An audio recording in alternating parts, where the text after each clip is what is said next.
माननीय अध्यक्ष जी, जो लोग इतनी बातें करते हैं, सरकार इतने सालों तक चलाई है, मैं ये नहीं मानता उनको किसानों की दिक्कत का पता नहीं था या उनको समझ नहीं थी। पता भी था, समझ भी थी, और उनको मैं उन्हीं की बात आज याद कराना चाहता हूं। ये मौजूद नहीं है, मैं जानता हूं, लेकिन देश के लिए समझना बहुत जरूरी है। मैं एक कोट पढ़ता हूं। The state took initiative to amend their state APMC Act in the year 2005 itself, providing for direct marketing, contract farming, setting up of a private market, consumer farmer markets, e-trading, and notified the rules in 2007 to implement the amended provision. In fact, 24 private markets have already come up in the state. ये किसने कहा था? ये APMC act बदल दिया है। इस बात को कौन गर्व से कह रहा था? 24 ऐसे बाजार बन चुके हैं, इसका गौरव कौन कर रहा था? डॉक्टर मनमोहन सिंह जी की सरकार के कृषि मंत्री श्रीमान शरद पवार जी गर्व की बात कर रहे हैं। ये उनका कोर्ट में कह रहा हूं।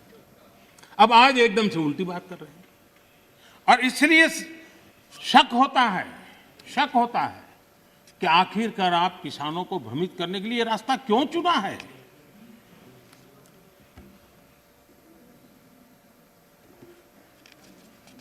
देश की मंडियां चल रहे हैं, सिंडिकेट और कीमतों को प्रभावित करने वाले नेक्सस में के बारे में जब उनको पूछा गया, उनको एक सवाल पूछा था कि ये नेक्सस है मंडियों वालों वगैरह का, तो क्या कहना है? तो शरद पवार का एक दूसरा जवाब है, वो भी बड़ा इंटरेस्टिंग है। उन्होंने कहा था, किसानों के बचाव के लिए ही तो एपीएमसी रिफॉर्म को प्रमोट किया जा रहा है,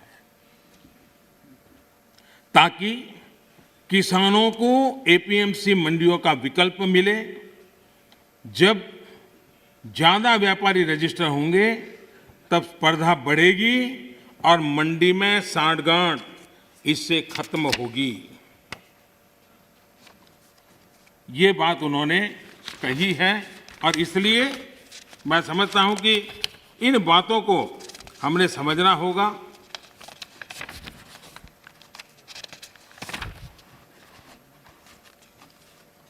जहां इनकी सरकारें हैं अलग अलग, जो सामने बैठे हुए मित्रों की, उन्होंने भी कम अधिक मात्रा में इस कृषि क्षेत्र में रिफॉर्म करने का प्रयास किया भी है।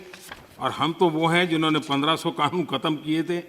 हम प्रोग्रेसिव पॉलिटिक्स में विश्वास करते हैं, हम रिग्रेसिव पॉलिटिक्स में जाना नहीं चाहते हैं। और इसलिए, और भोजपुरी में तो एक कहावत है, कुछ लोग ऐसे हैं, भोजपुरी में कहावत है, ना खेलब ना खेल देव, खेल में बिगाड़ब। न खेलूंगा न खेलने दूंगा, मैं खेल को बिगाड़ के रखूंगा।